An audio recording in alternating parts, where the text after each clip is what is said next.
Hey guys, this is Dagon123, and welcome to Tenchicast!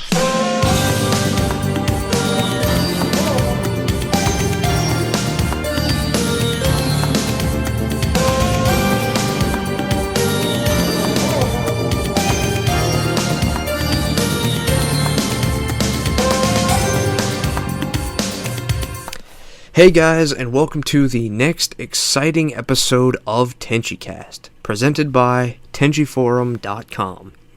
Tenchi's universes span far and wide, and today we'll be talking about the farthest reaching ones. Today with me I have Akoa.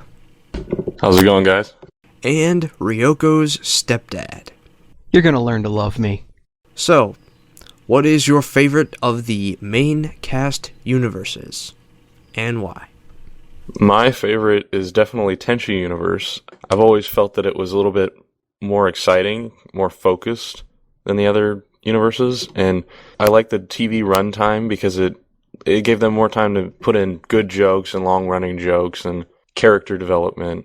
Obviously, there's a pro-Ryoko ending that I can't be mad at. I'm gonna have to go ahead and agree with the universe sentiment.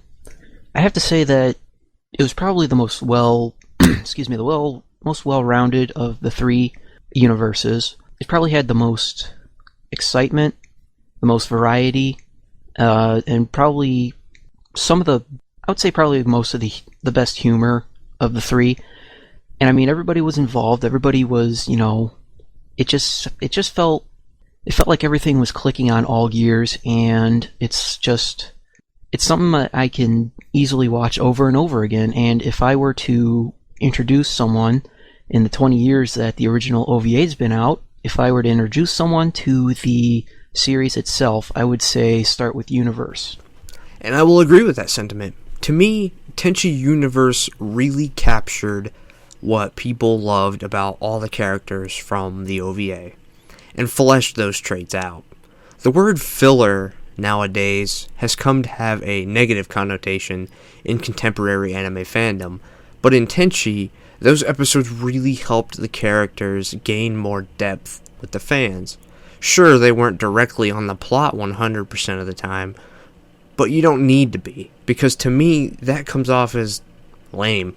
Tokyo had a lot of potential to be a great series, but started off with slapstick, which in small doses is fine, but as the main comedy source, turned people off. But having Sakuya being Tenchi's main squeeze right off the bat when other girls were already there, at that point, no matter how good it is, it'll never be remembered for what it did right. The OVA was absolutely great up until OVA 3, then the 16-car pileup happened. What were your favorite moments from each of them? Well, from Universe, my favorite moment was probably when they introduced Ryoko. It's really tough to nail anyone down because the whole series was so good. I could probably give you 5 different for Universe, but for Tokyo, my favorite was the date between Tenchi and Ryoko. That was my favorite part because I felt like that brought the most of the classic Tenchi aesthetic to us, and it just felt right the whole time. I would have to say, starting with the OVA, obviously, the scene where Washu ties Tenchi up to her machine the first time and attempts to get the samples with the infamous "Let's shake the dude off this lily" line. Anytime I watch that, I just say to myself, this is why I started watching this show, because that was just it's unexplainable, because I look at it and it's just the perfect perversion that gave the series its oomph and its staying power. And I could rewatch that scene numerous times and still have a big smile on my face. As far as Universe is concerned, it's been a while since I've seen that. I would have to say that I would have to agree with another fan. The 3 time and space adventure episodes, they all provided a unique look into everyone else's vision of how they saw Tenchi and where they fit into his life. Some people were, some of the girls felt that, he was a good husband material, and if I remember correctly, in the Kione arc, he was just a restaurant owner. Yeah, she was just trying to find her way or something like that. But it was all kind of good peeks into their character. And I have not seen Tokyo, and I do not remember most of it, but I would have to say that I remember watching it on TV one time, and something about Ayeka was going off about some tangent about, I can't remember exactly what it was, but all of a sudden, just completely deadpan, Sasami comes out of nowhere, and she says, he only likes you because you have those, and there's a big red arrow that flashes on the screen for like 3 times, right to her breast, and every time I think of that, I cannot stop laughing. My favorite moments in the OVA would be much of the first episode, Ryoko Resurrected. I absolutely love that episode to death. The part where the gas line had just blown up and Ryoko's theme kicks on and Petrea delivers the line, "Hey, that's no way to treat a lady." It's one of those moments that you come to immortalize as classic from the series.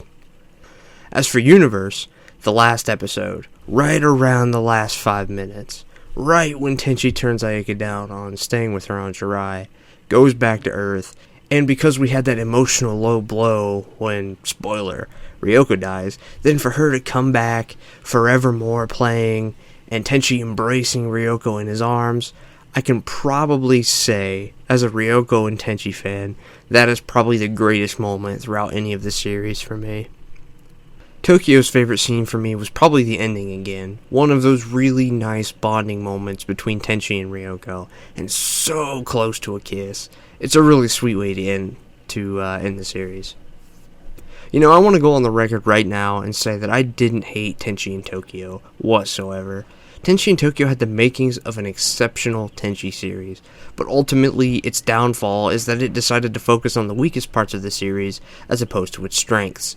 From what I've heard and seen from the series itself, it looks like Tokyo was originally intended to be a direct sequel for Universe, hence why in promos we see Night Azaka and Kamidake, Nagi, Kinoki, etc.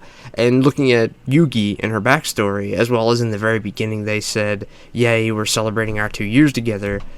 And for whatever reason, the creative staff thought it would be a good idea to add Sakuya in not only as a main girl, but she automatically gets Tenchi's affection and attention. So fans automatically were going to be against it. Yeah, I agree with that. I didn't really care much for her at all as a character. She was kind of like an empty shell that didn't really bring much to the series. She wasn't even like a villain. She was just like a Mary Sue character that just kind of takes the spotlight away from everybody. Bella, you say? Noike. I'm going to have to find that and rewatch it, because even though it wasn't necessarily my favorite, because I don't recall a lot of Washu moments in there, but I feel I should refresh myself. Pretty much a large portion of the series, she's just gone for no reason. Well, for that reason. Should each universe in the Tenchi saga have its own original characters? That's kind of a tough one for me, because it really depends on the execution. Like, for example, Tokyo has Sakuya, and nothing else does. I didn't really think Sakuya was a good character, and I kind of wish they just didn't even put her in the first place. But then we have other characters like Yugi or Kione that aren't in the OVA canon, but they're really good characters, and you almost wish they were. I know many times I've said I wish they just didn't even do Noike, because Noike is basically Kione, and I don't care what the whole situation was with that before, because I know a lot of people argue, well, the character idea was made before, but so what? Kione came out in Universe first, so I don't see anything wrong with putting her in something like the OVA. So it's kind of nice to see new characters, and at the same time, if they're shitty or crappy, then you don't really want to see them. Depends, I guess. If you do it with precision, do it with tact, don't do it all at once, have more than 6 episodes to do it, and I'll be fine with it. But if you just start throwing all this stuff at me so fast in such little time, I'm going to feel confused, and I'm going to get frustrated, and I'm going to not want to stop watching, or I'm not going to like your works or your characters. You need to flesh out your characters, and you need to make sure that all of your audience, regardless whether they live in Japan, the United States, Canada, England, wherever, they have to understand where you are coming from. Before I go into my answer to the question, Kiyone Makibi existed before Noike did. So many of the canon elite will try and make it out to be otherwise, but Kiyone's first appearance in 1994 was March 25th. Noike's was in late 93, but as we know, anime isn't made overnight, and if we use the argument of idea conception, like so many do for Tenchi's mother in OVA 3, she beats both.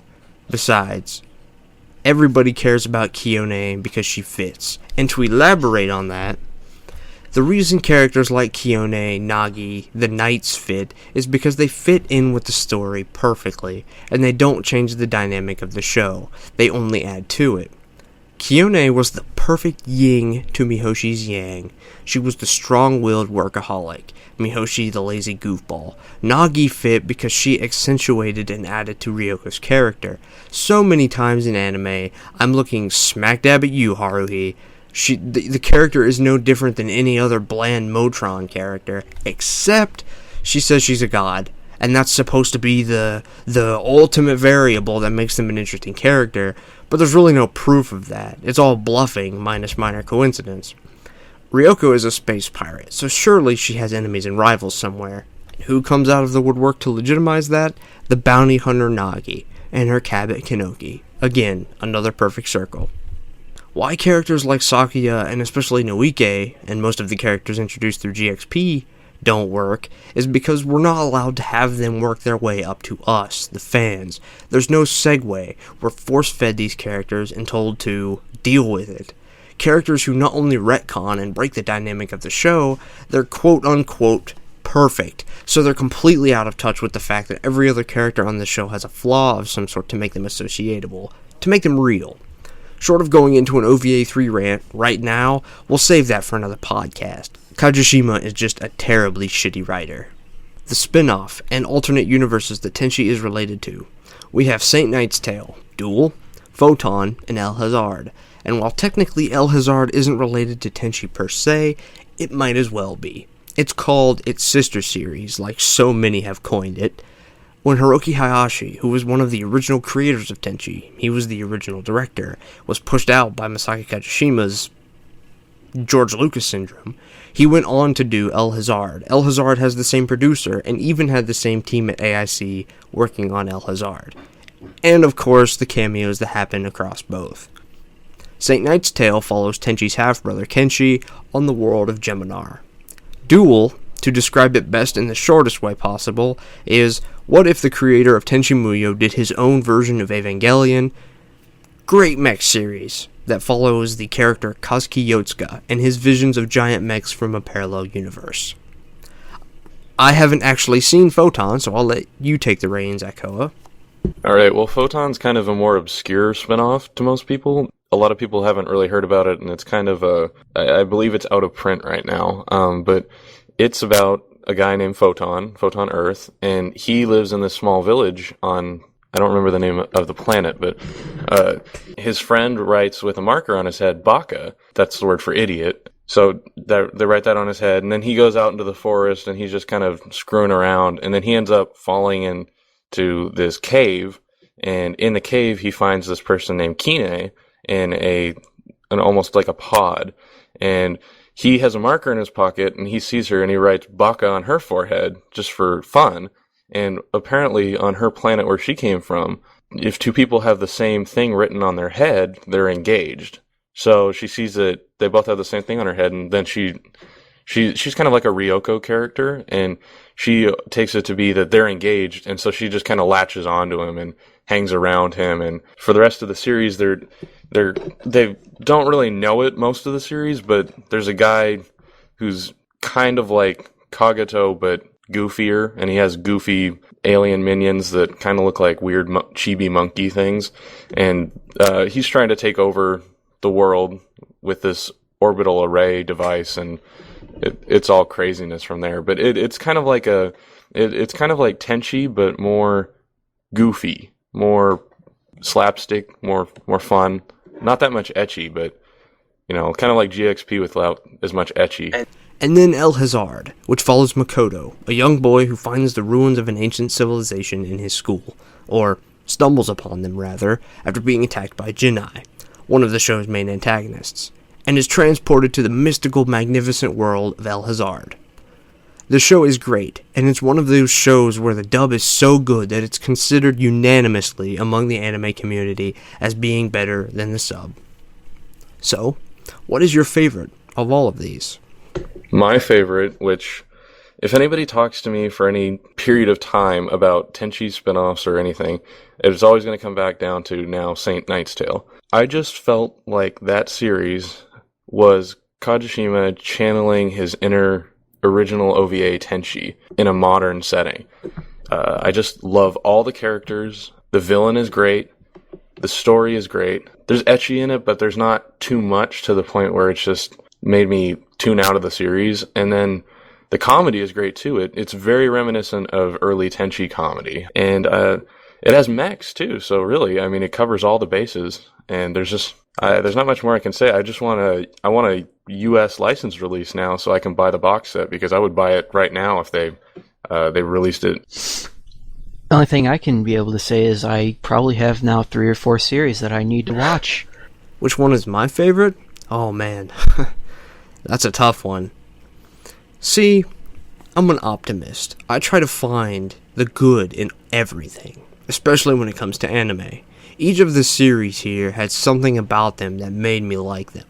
Duel is for the mech junkie, but it's funny, and Eva fans will greatly appreciate it. Saint Knight's Tale, as well as a great mech series, but also is set in a nice fantasy setting, has great characters, and El Hazard is phenomenal as well. If anybody could stand toe-to-toe with Tenchi, it would be El Hazard. So I think that's my answer. From the moment I saw El Hazard, I was captivated. Characters are awesome and unique. The dub absolutely hits a grand slam. Between Jinai's one-of-a-kind laugh to Mr. Fujisawa, any downsides in my mind are completely swept under the rug with the outstanding performance the dubcast did. What were your favorite or most standout moments from each series? That's a tough one. You know, there's going to be a couple of them, but if I had to nail one down just off the top of my head, blind fire, I would say there's this really awesome fight scene, and it's either, I think it's 7 or 8, episode 7 or 8. It's been a little while since I watched it. I think I watched it back in June or something. There's a really awesome fight scene where just Kenshi just destroys so much, and you're just like, holy crap, dude, he's such a beast. And then all of a sudden he goes into like rage mode, and he just like grabs this other mech with his mech, and the guy's just got like snot pouring down his face. He's like, oh my god, oh! And it was, I don't know, to me, for some reason to me, I found it humorous, but it just really stuck out in my mind as a really epic, badass, holy shit, that guy is cool moment. That was just really exciting to me. And then as for Duel, my favorite moment in Duel is there's this really epic final moment at the end where they kind of, I don't want to spoil it for anybody, but if you've seen it, you'll know what I'm talking about, where they kind of relate to the bigger picture. They're talking about Zim, Jinbu, slash Zim, however you want to spell it or say it, but it's just really, it feels like almost reminiscent of an Evangelion moment, the way he hints at it, and you just really kind of takes your head and turns it upside down. That really solidified it for me after I watched the series, and looking back on it, I absolutely love that series. I love all the spinoffs, but aside from GXP. In El Hazard, my favorite one was probably when they introduce, I'm sorry, I forget the name again, because I've watched a lot of things since then, but the teacher, Dagon, if you can help me, what's the teacher's name again? Mr. Fujisawa, when they discover that his powers only work when he's sober, or work best when he's sober. That was just hilarious to me, because he obviously loves to drink. It's so ironic to me. I just loved it.